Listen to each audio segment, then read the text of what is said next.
Bonjour à tous et bienvenue pour notre récap de l'actualité crypto de la semaine. Nous démarrons ce journal avec la loi MiCA. Le minage du Bitcoin et les autres crypto-monnaies fonctionnant avec le protocole Proof of Work évite le bannissement de la communauté crypto de l'Union européenne.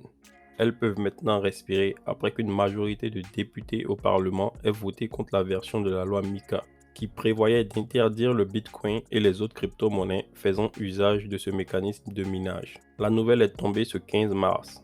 Le Bitcoin et le protocole Proof of Work, qui est utilisé pour le minage de certaines crypto-monnaies, ne seront pas bannis en Europe, alors que les États-Unis veulent présenter un cadre réglementaire cherchant à stimuler le développement des crypto-monnaies au sein de leur pays.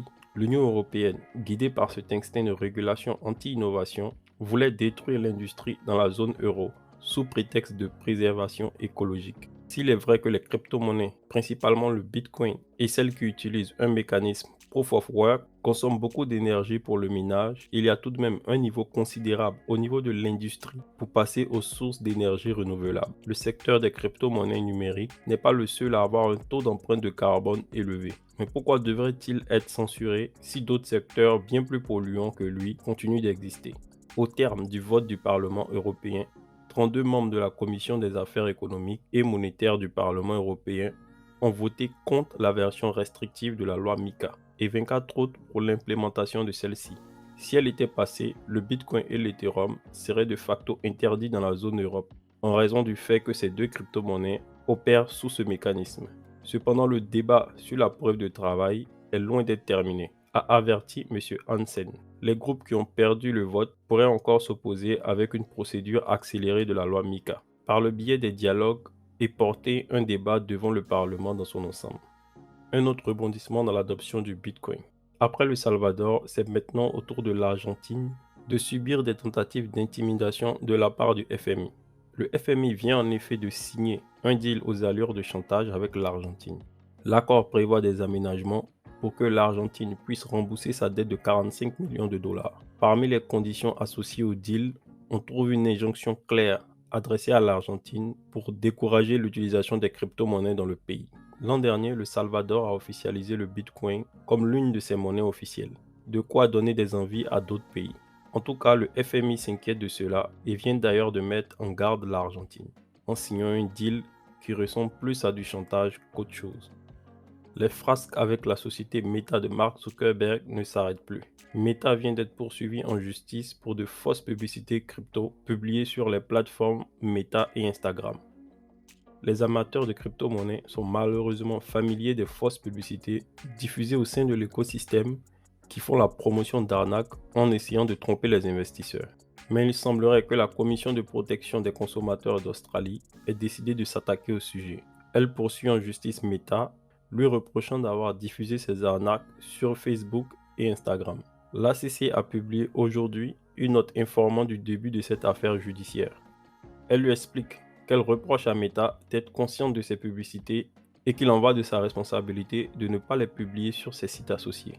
L'organisme vise en particulier des publications sur Facebook, devenu à présent Meta et Instagram. Mais cela n'a pas empêché Mark Zuckerberg de confirmer l'arrivée prochaine des tokens non fongibles sur sa plateforme Instagram. S'il fallait une preuve de plus que les grandes entreprises se ruent sur les tokens non fongibles, en voici une. Le créateur de Facebook, Mark Zuckerberg, avait opéré un virage vers le métaverse au cours de l'année qui vient de s'écouler. Il avait déclenché une vague d'intérêt pour le sujet du côté d'autres géants de la tech.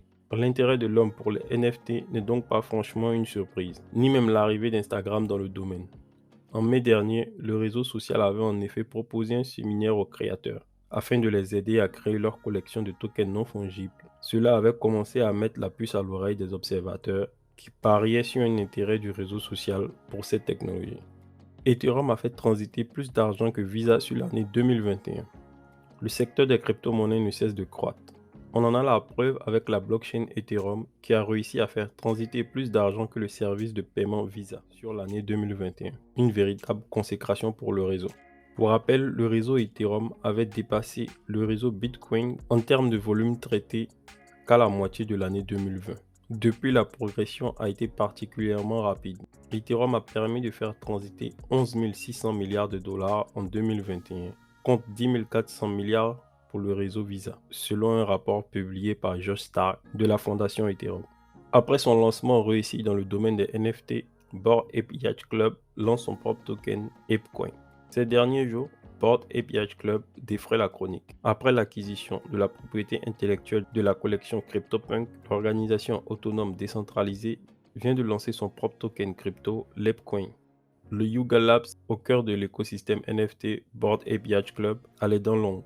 Après avoir annoncé vouloir se lancer dans le métaverse, le laboratoire décentralisé lance son propre token.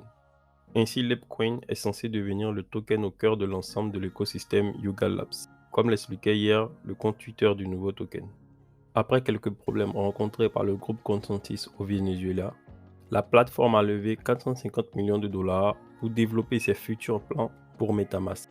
La société mère du célèbre portefeuille numérique MetaMask vient de voir sa valorisation dépasser les 7 milliards de dollars suite à une levée de fonds de 450 millions de dollars auprès de nombreux investisseurs. La société prévoit d'améliorer en profondeur MetaMask et souhaite se concentrer sur l'adoption de l'Ether à plus grande échelle auprès de ses utilisateurs. Selon Joe Lubin, le PDG de Consensus, ce nouvel apport permettra à la société de se doter de nouveaux outils pour améliorer son application sur tous les fronts.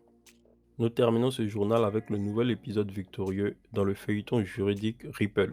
Le 11 mars 2022, Bradley Garlinghouse, PDG de Ripple, était heureux de nous révéler sur Twitter que le juge a accepté l'argumentation de défense relative à la notion de notification équitable. En effet, son ordonnance refute la requête d'annulation de cet argument, émise par la SEC. Cela signifie que Ripple et ses dirigeants peuvent faire valoir pour leur défense que la SEC ne les a pas informés dans un délai acceptable qu'ils faisaient l'objet d'une enquête. Ils peuvent ainsi argumenter que la SEC n'a pas respecté ses obligations en matière de notification équitable. Selon les documents partagés sur les réseaux sociaux, Ripple et son avocat général Stuart Alderodi affirment n'avoir jamais reçu avant 2020 d'informations les alertant que Ripple, par ses agissements, violait les lois et réglementations du marché financier, ni que les échanges d'XRP en cours depuis 2013 pouvaient un jour être interdits en vertu de la législation sur les valeurs mobilières. Pour rappel, Ripple est une start-up américaine. Son but premier est de fournir un service rapide et sécurisé de transfert de fonds internationaux. Ce service s'adresse aux banques et aux institutions financières. Elle vise à remplacer le système SWIFT. La plateforme RippleNet peut traiter plus de 1500 transactions à la seconde. Les banques utilisent celle-ci aujourd'hui pour réguler les transactions interbancaires réalisées par leurs clients. Eh bien, nous voici à la fin de notre journal crypto de la semaine. Nous vous présenterons désormais nos jetons altcoins de la semaine dans un format différent.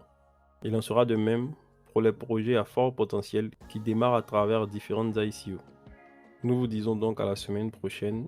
N'oubliez pas de vous abonner pour ne rien rater de notre actualité et des nouvelles vidéos qui ne sauraient tarder.